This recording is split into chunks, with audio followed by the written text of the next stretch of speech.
예.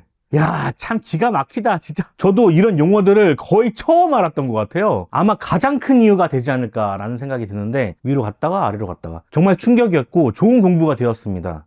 안녕하십니까, 고테일입니다. 오늘 해볼 영화 리뷰는 모럴센스입니다. 스포일러 있습니다. 주의 부탁드릴게요.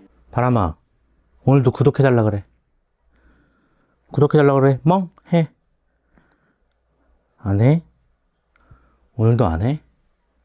본격적으로 리뷰해보기 전에 앞서서 짧은 감상, 후기 한번 이야기해보도록 하겠습니다. 넷플릭스로 공개된 모럴센스는 동명의 웹툰을 원작으로 하고 있습니다. 비슷한 영화로는 BDSM을 다루고 있는 그레이의 50가지 그림자가 많이 닮아 있고요. 그리고 제가 정말 재밌게 봤던 작품이 있었는데 페스티벌이라고 소시민들의 성적 취향을 다뤘다는 점에서 이 영화랑 또 비슷할 수 있겠다 생각이 듭니다. 뭔가 주종관계를 그리면서 나중에는 사랑으로 변하는 너는 펫을 또 담고 있습니다. 제가 생각했을 때는 너는 펫에 성적인 코드를 넣은 것이 모럴센스 같습니다. 저는 어떻게 봤냐면요, 많이 아쉽죠. 많이 아쉬운 작품이었습니다. 일단은 많은 영화들에서 SM을 다뤘는데 사실 SM보다 DS를 더 그리고 있다는 점에서 조금은 신선했던 작품이 아니었나 생각을 해보고요. 그리고 원작의 모티브나 에피소드를 따왔는데 그것이 조금 사용되었다는 점이 좀 아쉬웠고요. 이게 러브 코미디, 팝콘몰에 좀 가깝기 때문에 사실 뭐 할 말은 많이 없지만 리뷰 한번 해보도록 하겠습니다. 많이들 관심이 있을 것 같아서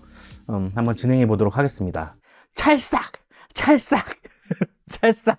자, 그러면은 좋았던 점 한번 이야기해보는 시간을 가져보도록 하겠습니다. 자, 첫 번째 캐스팅입니다. 사실 이 영화가 넷플릭스 공개될 예정 영화에 걸려있는 걸 보고서는 봐야 되나 말아야 되나 싶다가 이것 때문에 봐야겠다라는 생각이 들었어요. 아마 가장 큰 이유가 되지 않을까라는 생각이 드는데 두 주연이 서연과 이준영이라는 것 때문에 저는 보게 되었습니다. 가장 큰 이유였어요. 이게 사회가 많이 개방되었다고는 하나 2022년이라고는 하나 BDSM을 다루는 작품을 배우들이 출연을 꺼려할 것 같은데 두 사람 서연과 이준영이 원래 아이돌이었다는 점에서 굉장히 신선한 어떤 충격을 받았어요. 서연은 소녀시대, 그리고 이준영은 유키스. 아이돌이라는 게 모든 것이 관리되고 모든 것이 집중되는 그런 직업이잖아요. 그렇기 때문에 예전에는 신비주의라는 그런 컨셉도 있을 정도였단 말이에요.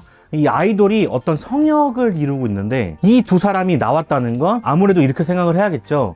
이 두 배우가 진짜 배우를 꿈꾸고 있다, 연기에 대한 욕심이 크다라고 볼 수 있겠죠. 아이돌을 했던 사람이 어떻게 BDSM을 연기할 수 있겠냐고요. 이 두 사람이 용기를 냈다라고 볼 수 있겠죠. 정말 연기에 대해서 진심이구나 라는 생각이 들었던 캐스팅이었던 것 같습니다. 그리고 영화가 공개되고 나서 영화를 보신 분들에게는 이 두 사람이 어떤 이미지를 탈피하는 생각의 전환이 발생되지 않았을까 생각이 들었습니다. 두 아이돌은 배우로서의 이미지, 배우로서의 입지가 커지는 거고, 영화로서는 이 두 사람이 나옴으로써 관심도 끌어지고 좋은 마케팅이 되다 보니까 상부상조가 되지 않았을까라는 생각이 들게 되는 것이죠. 두 번째, 소재입니다. 아까도 말씀드렸다시피 2022년이지만 BDSM을 한국에서 다뤘다는 것 자체가 정말 놀라울 따름이라고 생각을 합니다. 이런 보수적인 사회에서 쉽지 않은 결정이었을 텐데 해냈네요. 한국에서는 거의 최초라는 타이틀을 써도 될 정도로 정말 신박한 일이라고 저는 생각을 합니다. 해외에서는 많은 영화들이 있었죠. 그 영화들이 대부분 SM을 다루고 있다는 점이에요. 근데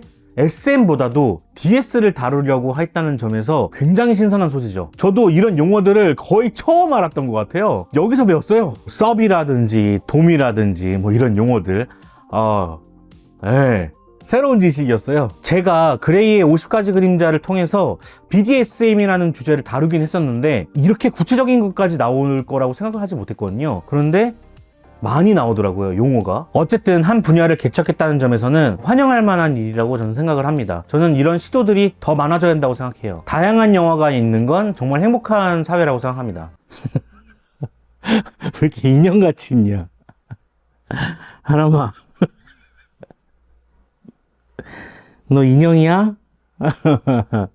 자, 그러면은 아쉬운 점 한번 이야기해 보도록 하겠습니다. 첫 번째, 이자 끝 영화화입니다. 정말 안타까운 얘기지만 제 리뷰를 많이 보신 분들이라면은 또 그 얘기구나 라고 하실 수도 있어요. 저는 웹툰이 영화화를 하는 데 있어서 시기상조라고 생각하는 사람입니다. 지금 우리 학교는을 제가 리뷰를 했었는데요, 거기서 달린 댓글이 하나 있었어요. 어떤 댓글이었냐면, 웹툰의 흐름과 영상의 흐름은 다르다. 웹툰 같은 경우는 스크롤 해가면서 시간을 써가면서 보는 거잖아요. 우리가 보고 싶을 때 위에 거를 다시 볼 수가 있어요. 위로 갔다가 아래로 갔다가 우리가 움직이는 거죠. 근데 영화 같은 경우는 흐르는 거란 말이에요. 시간이 흘러요. 그래서 이 흐름은 똑같을 수가 없죠. 저는 이런 부분에서 각색을 능수능란하게 하는 사람이 아직까지는 나타나지 않았다 라고 생각하는 입장이거든요. 그래서 시기상조이다 라고 생각을 해요. 넷플릭스로 공개했던 지금 우리 학교는, 이 드라마 같은 경우에는 웹툰 작품을 드라마타이즈로 12화로 늘려서 찍었기 때문에 굉장히 루즈하게 전개되는 그런 경향이 있었거든요. 근데 이 작품은 반대예요. 이번 모럴센스는 축소하는 과정에서 원작에서의 장점들을 충분하게 살려내지 못하고 다 잘라버린 그런 작품이 되어버렸거든요. 지금 우리 학교는 작품을 늘려놨다면 모럴센스는 줄여놓은 거죠. 제가 웹툰을 봤는데 제가 솔직하게 말씀드릴게요. 보면서 야, 참 기가 막히다 진짜, 야, 이런 웹툰이 있어? 이러면서 봤어요. 그런데 시즌2쯤 가다 보니까 화수별로 감동 코드도 있고요, 작은 반전도 있어가지고 이 작품 같은 경우에는 드라마타이즈가 참 잘 어울리겠다 라는 생각이 들었던 작품이었거든요. 드라마로 만들기 좋은 플롯이라고 생각을 하고, 원래 원작 자체가 섬세한 구석이 있단 말이에요. 이런 섬세한 작품을 2시간 안에 구겨 넣으려다 보니까 차포 다 떼게 되는 거죠. 강점들을 싹둑 잘라버린 다음에 SM만 남은 꼴이 되어버렸단 말이에요. 사실 원작 자체가 DS를 그리고 있던 것 아닌가요? 근데 SM만 남아버렸어요. 전 여기서 추측해봤을 때 한국의 50가지 그림자를 만들고 싶었던 어떤 야망이 느껴져요. 어떤 얄팍한 수가 드러났다고 생각합니다. 기획 의도에 한 줄로 한국판 그레이의 50가지 그림자 였지 않았을까 생각을 해보는 거죠. 왜냐고요? 돈이 되니까. 싸게 찍고 크게 벌 수 있으니까. 그리고 이 섬세한 부분을 좀 얘기해보자면, BDSM이라는 이 소재가 그리 달갑지만은 않은 소재이고 대중적이지 않은 소재이기 때문에 작가가 굉장히 조심스럽게 접근하는 부분이 있단 말이에요. 이것은 이상한 짓이야, 원래 이상한 거야 라고 대사로 써놨어요. 이런 걸 보면 굉장히 조심스럽게 접근한다는 걸 알 수가 있죠. 그리고 캐릭터들도 수많은 생각들과 수많은 독백들을 통해서 세심한 감정 묘사, 가치관, 일반 사람과 다름없다라는 것을 계속해서 설득하고 있는데, 이 영화에선 생각보다 행위로서 더 보여주는 것들이 많기 때문에 깊이감이 떨어지게 되는 거죠. 만약 이 영화에서도 그들의 생각들을 조금 더 조명을 했으면은 이런 부분들이 많이 개선됐을 거라고 생각해요. 근데 그런 부분들을 다 잘라버리고 그냥 전개하기가 바빠요. 그러다 보니까 행위만 남는 거죠. 이렇다 보니 전개가 초반에 너무 빨라요. 진짜 따라갈 수 없을 정도로. 정지후 같은 경우에는 제가 웹툰에서 느꼈던 건 굉장히 듬직하고 모든 일을 잘하고 완벽한 사람, 완벽주의자 이렇게 보였거든요. 근데 여기서는 실수투성이도 많이 나오고 넘어지기도 하고요. 뭐 이렇게 가면을 쓴다든가, 그리고 소포를 받을 때는 막 뛰어가는 모습이 막 깨발랄 한다든가, 그냥 평범한 주인공으로 좀 보였던 것 같고요. 설득이 안 된 거죠. 그리고 정지우는 왜 정지후한테 그게 설득당했는지에 대해서 동기부여를 더 못 주는 것 같아요. 이 정도면 되겠지 하고서 보여줬는데 우리가 알고 보니까는 그렇게 보이는 거지, 사실 전혀 모르고 이 영화를 봤다면 설득이 될까? 왜 얘는 구두를 신고 쟤를 밟고 있지? 웹툰에서는 길게 보여줬던 그런 부분들을 여기서는 조금밖에 시간 할애를 하지 못하다 보니 이런 결과가 펼쳐졌다. 그리고 반전과 감동을 담당했던 조연들이 싹 빠지게 되면서 사건이 단순해진 점도 매우 아쉽습니다. 아까도 말씀드렸지만 드라마타이즈로 나왔으면 어땠을까라는 생각이 들었어요. 정말 아쉬워요. 그 섬세하게 감동 많은 코드들이 있거든요. 모럴센스, 모럴센스 제목, 도덕, 윤리, 그래요.